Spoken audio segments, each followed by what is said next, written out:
Les pilotes de la catégorie mini qui prennent leur envol sur le karting des Fagnes.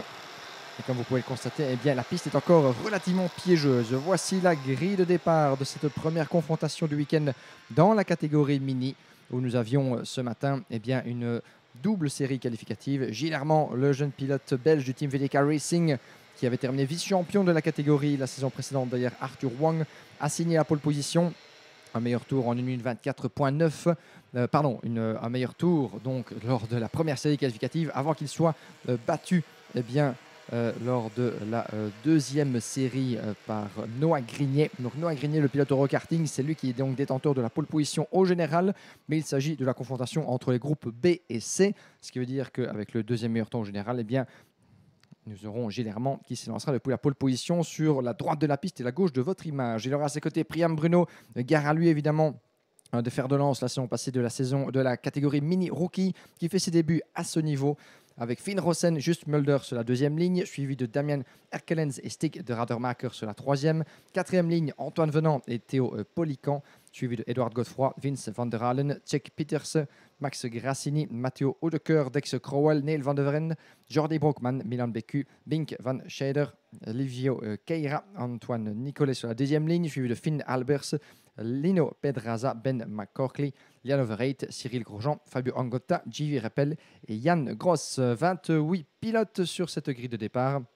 Et un départ lancé, vous connaissez la musique. Gilles Hermand sur la droite, sur la gauche de votre image. Ah, ça c'est intéressant. Gilles Hermand a demandé donc à switcher de position, semble-t-il. Il va donc démarrer sur la droite de votre image et la gauche, l'extérieur de la piste.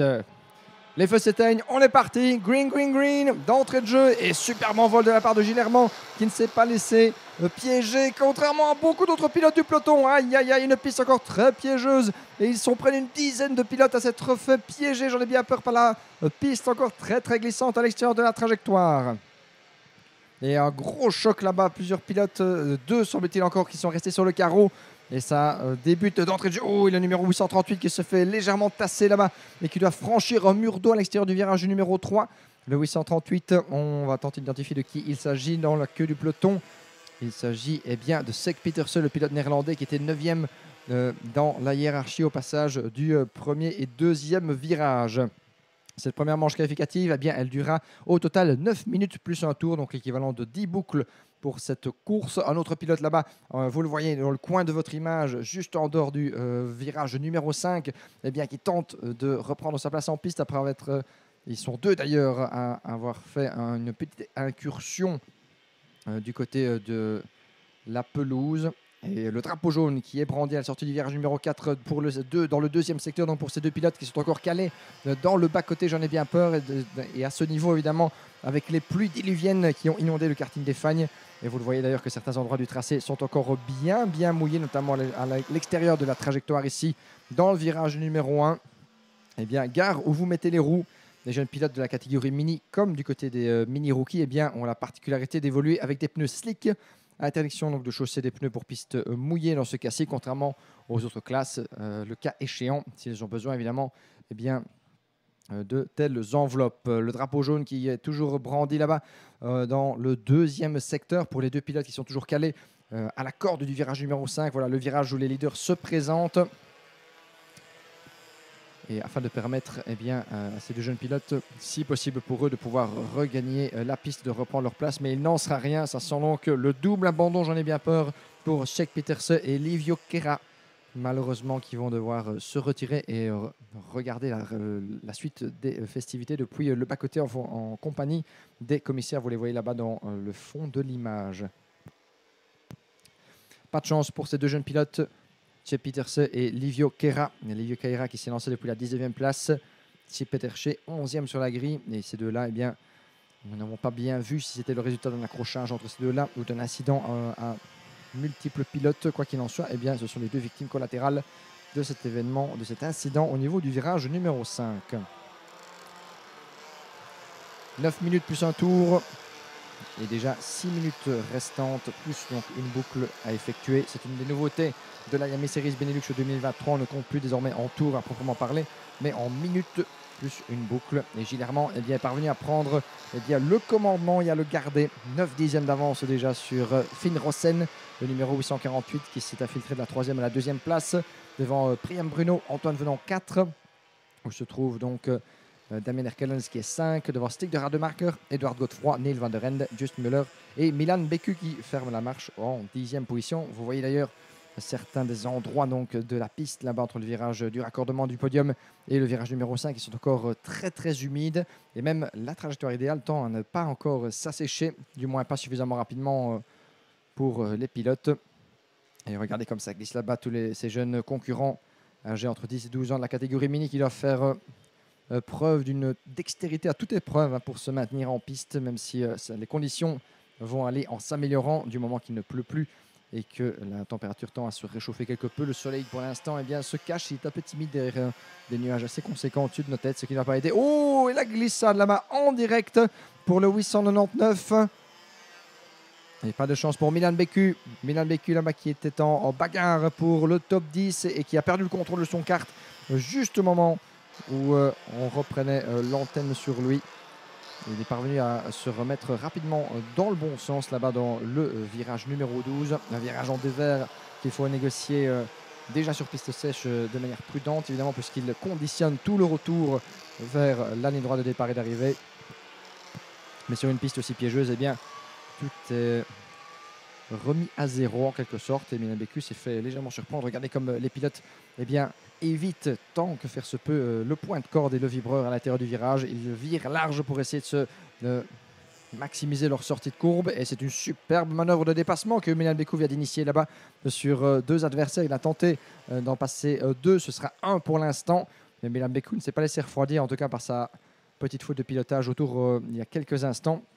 Et le voilà qui se relance donc aux portes du top 10. De plus belle dans la ronde, le classement qui s'affiche en bas de votre écran. Classement qui est également disponible sur le site internet officiel de notre partenaire motorsportevents.se. Toutes ces informations que vous retrouvez bien sûr sur le site iameseriesbenelux.com et sur la page Facebook officielle de notre importateur IAME Belgium. On est ici avec le 876. C'est la grosse bagarre qui fait rage là-bas, plus loin dans le peloton. Dex Crozel et Max Grassini qui se battent férocement là-bas. Regardez l'eau qui stagne encore à l'extérieur du virage numéro 12. Gare ne pas y mettre les roues et ça tente de passer à l'intérieur du virage de retour sur la ligne droite de départ. Mais ça ne passe pas encore pour ce jeune pilote. Avec encore 3 minutes et des poussières plus un tour avant le drapeau à damier, eh bien Gilles Hermand est en tête toujours de la hiérarchie. On est ici avec le numéro 876 toujours. Et c'est Dex Crowell qui prend l'avantage là-bas sur, je pense que c'était Jan Overeit qui était juste devant et maintenant qui se retrouve derrière lui, le numéro 881. Effectivement, c'est une bataille pour la 18e position là-bas au sommet de la hiérarchie. Hiérarchie toujours dominée par Gilles Hermand qui a accentué son avance. 1 seconde 2 pour l'instant. Finn Rossen est 2. Brian Bruno est 3e. 4e place pour Antoine Venant qui tente de se rapprocher des écarts conséquents évidemment qui ont grandi assez rapidement lors de la première partie de course du fait des conditions toujours un peu précaires en termes d'adhérence. Il faut, quoi qu'il en soit, aller chercher un résultat. Nous sommes ici là-bas dans le secteur de l'escargot. Vous le voyez ici, 1 seconde 8 désormais entre Gilles Hermand et Finn Rossen. Il a vraiment porté les stockades. Là, Gilles Hermand, meilleur tour en course, 1,19,1. C'est 6 dixièmes plus rapide au tour que Finn Rossen, le pilote néerlandais en 2e position. Il est occupé vraiment à se mettre à l'abri. Alors que nous sommes ici avec le 887 d'Energy Corse et Benelux qui tente de se frayer un passage là-bas dans le virage numéro 12. C'est une bagarre, le numéro 887 pour la 20e place. Jordi Brockman et Jevi Repel là-bas. Jordi Brockman qui nous avait habitués à mieux lors des précédentes saisons de cette catégorie Mini Paria. Jordi Brockman qui dispute sa première campagne, si je ne m'abuse, dans cette catégorie mini, lui qui est effectivement vice-champion 2022 de la catégorie mini rookie derrière Priam Bruno. Donc Jordi Brockman pour ses débuts à l'échelon supérieur, pas forcément l'entame rêvée pour lui qui se bat pour une 20e position à l'heure actuelle. La saison précédente, Priam Bruno, Jordi Brockman et Finn Rossen qui avaient terminé sur les 3 premières marches du podium en mini-rookie. Les voilà qui se battent aujourd'hui dans la classe des mini. Finn Rossen et Priam Bruno, 2 et 3 pour l'instant à la chasse de Gilles Herman, le redoublant qui avait terminé vice-champion de la catégorie la saison précédente derrière Arthur Wang. Arthur Wang qui est allé affronter les ténors de la catégorie junior. C'est logique à partir du moment où on est dans l'âge requis et qu'on s'estime suffisamment aguerri pour aller tâter de l'échelon supérieur. Pourquoi pas? Sur votre écran, le numéro 826, Antoine Venant. Le jeune pilote belge en 4e position devant Damien Erkelens et Stig de Radermacher. Ça va nous valoir une belle bagarre à 3 là-bas pour le gain de la 4e place. Et Antoine Venant, vous l'aurez remarqué, aborde des couleurs quelque peu différentes alors que nous avions un drapeau vert pilote là-bas en difficulté dans le virage numéro 5 où Antoine Venant arrive pour l'instant. Pénalité de 5 secondes pour le numéro 878. Et ça, c'est intéressant. Priam Bruno, le pilote en 3e position.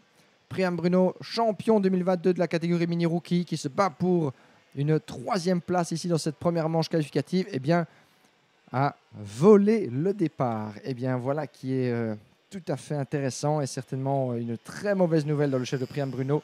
Drapeau jaune brandi là-bas avec un pilote qui essaie toujours à la sortie de l'épingle à cheveux, qui, vous ne le voyez pas, mais qui tente de se remettre en piste après être sorti malheureusement dans l'herbe mouillée. Il ne peut évidemment bénéficier d'aucune aide de la part des commissaires s'il décide de se remettre en piste de lui-même.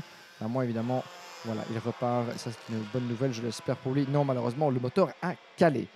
Et donc on le disait, Priam Bruno qui évolue en 3e position se voit écoper une pénalité de 5 secondes pour Jump Start.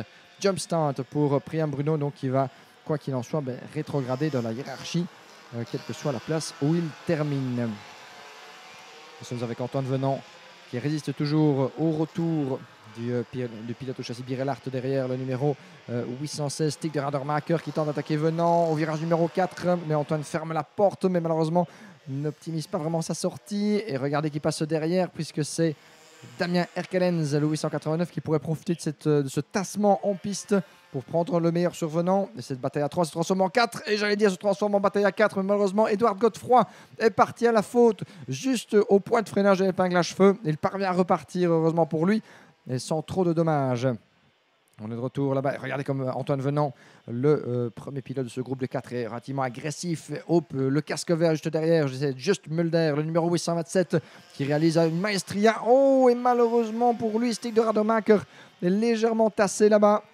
Ah, dommage, Stig de Radermacher qui était là des 4 larrons dans cette bataille juste avant l'entame du dernier tour. Et c'était la conclusion du dernier tour. Et bien voilà, pendant qu'on se focalisait sur la bataille pour le gain de la 4e place, victoire pendant ce temps-là de Gilles Herman, le jeune pilote VDK sur votre écran. Finn Rossen termine à des années-lumière, 1 seconde 7 à l'échelon du karting. Évidemment, c'est monumental. Des conditions de piste encore half and half, comme on dit, assez piégeuses à la fois entre le sec, entre le séchant et le mouillé, que Gilles Herman est parvenu à maîtriser de belle manière pour l'emporter devant Finn Rossen et Priam Bruno. Rappelez-vous que Priam Bruno a malheureusement pour lui volé le départ. Il a donc accéléré trop tôt avant le franchissement de la ligne jaune, ce qui est donc synonyme d'une pénalité de 5 secondes de la part des officiels. 4e place en piste donc. Ça va évidemment changer d'ici quelques instants pour Antoine Venant devant Damien Erkelens, Just Mulder, Stig de Radermacher qui après avoir été tassé sur l'extérieur du virage numéro 8 est parvenu toutefois à rallier l'arrivée en 7e position devant Neil van der Rijn, Edouard Godefroy et Ben McCauley, le pilote irlandais qui boucle le top 10. Les pilotes qui font leur retour du côté de la pesée et du département technique alors que votre classement apparaît. Gilles Herman vainqueur, Finn Rossen 2, Priam Bruno 3, Antoine Venant, Damien Erkelens, Just Mulder, Stig de Radermacher, Neil van der Rijn, Edouard Godefroy, Ben McCauley. Et puis nous avons Cyril Grosjean 11e, suivi de Finn Albers, Mathieu Oudeker, Bink van Scheidel, Milan Decu est 15e, suivi de Théo Polican, Vince van der Halen, Max Grassini, Liano Verreit, Jan Grosset en 20e position, suivi de Jordi Brockman, le vice-champion de la catégorie mini-rookie l'année précédente, qui nous a fait une petite remontée après une qualification un peu plus compliquée pour Jordi Brockman. Il s'est lancé depuis la 16e place, a rétrogradé en fin de peloton et sauve bien la 21e place devant Antoine Nicolet, Dex Crowell et Jevi Repel. Ils sont plusieurs pilotes à manquer à l'appel. Livio Keira, Czech Peterse, Lino Pedraza, Fabio Angota. 4 pilotes donc ayant dû abandonner dans cette première manche qualificative pour la catégorie des mini B contre C. Quelques instants de pause, chers amis. Et puis nous passons du côté des mini-rookies, les pilotes âgés entre 7 et 10 ans pour leur première de 2 manches qualificatives à disputer ce dimanche.